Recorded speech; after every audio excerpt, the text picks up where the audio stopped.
Hello, I'm James Caldwell. Welcome to another Adventures in Bass video. Today I'm stepping away from the book that I've been studying from, and I want to show you an exercise that I've been doing as part of my daily practice. It's a scale exercise that helps to develop alternation and raking in the right hand. I got this scale pattern from a video by Jim Stennett of Real Bass Lessons. He has a YouTube channel with that name, and you might want to check it out. He's got some good stuff there. He presented this scale pattern, the one I was playing at the beginning, strictly as a left-hand exercise. And he would play it beginning in C, down here, and he would move it around the circle of fourths. If you don't know what that is, you might want to check out his videos. It's a pretty cool way to practice on the bass, moving things in fourths. He wasn't stressing anything about right-hand technique in that video. I started playing that exercise, and the more I played it, I realized that it is an excellent tool to focus on right-hand alternation and raking. So let's take a look at what the pattern is. It's coming straight out of a C major scale, and here we're playing one finger per fret. We're not doing the 1, 2, 4 fingering idea. One finger per fret. C major looks like this.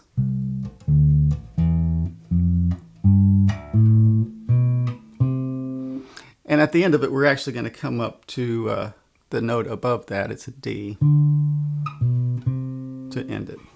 The pattern we're doing here is 1, 2, 3, 1, 2, 3, 4, 2, 3, 4, 5, 3, 4, 5, 6, 4, 5, 6, 7, 5, 6, 7, 8, 6. Then we shift here for the last part. 7, 8, 9, 7, 8. And there's a whole note there. Now we can apply strict alternation and raking with the right hand. And if you begin with the I finger, you will find that alternating up, I, M, I, we're going to rake right here from the second string to the third string. Then we continue alternating, beginning with M here.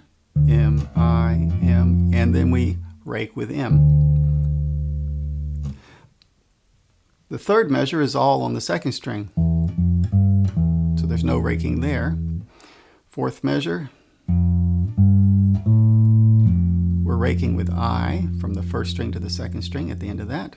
Continuing on, raking with M. Then on the first string, no raking there, and the last little bit,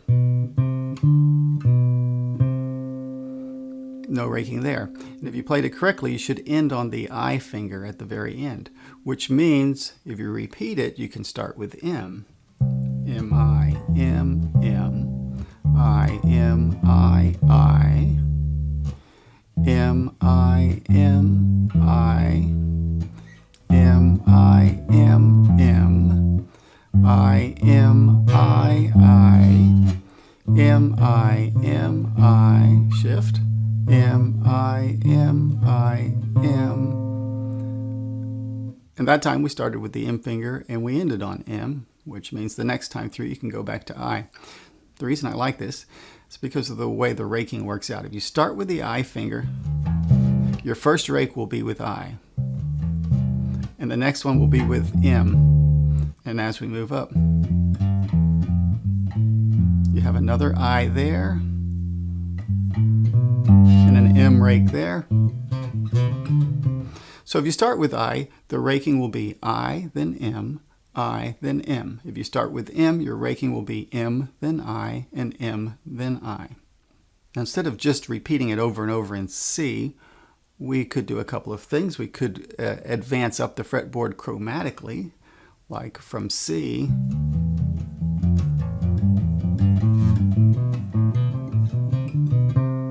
to C sharp.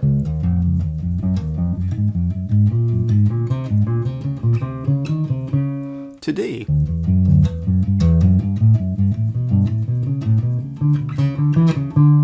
And so on. That's a simple idea. And what would happen there is you'd play C, beginning with the I finger, raking I, M, I, M. You'd play C sharp, beginning with the M finger, raking M, I, M, I. D, you begin with the I finger, raking I, M, and so on. You would be alternating the starting finger in the order of the rakes each time. Another really good way to practice this is to move it around the circle of fourths. Again, this is something I picked up from Real Bass Lessons by Jim Stinnett. Let me take you all the way through the circle of fourths. So if we began the pattern here at the 3rd fret C, the next one would be at the 8th fret, which is F.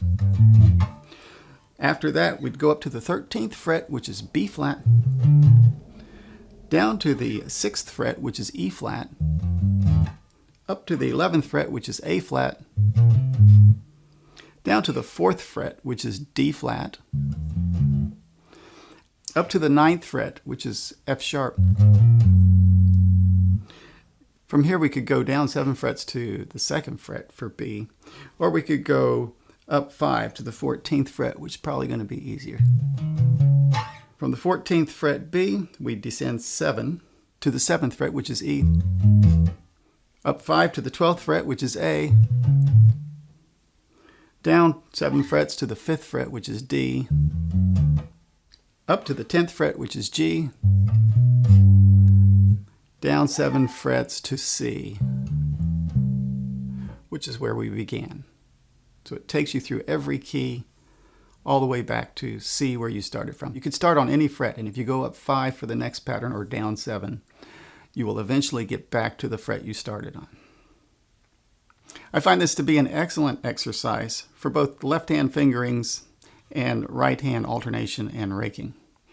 And I generally play through this several times during my daily practice after I've worked a little bit out of the book I'm studying.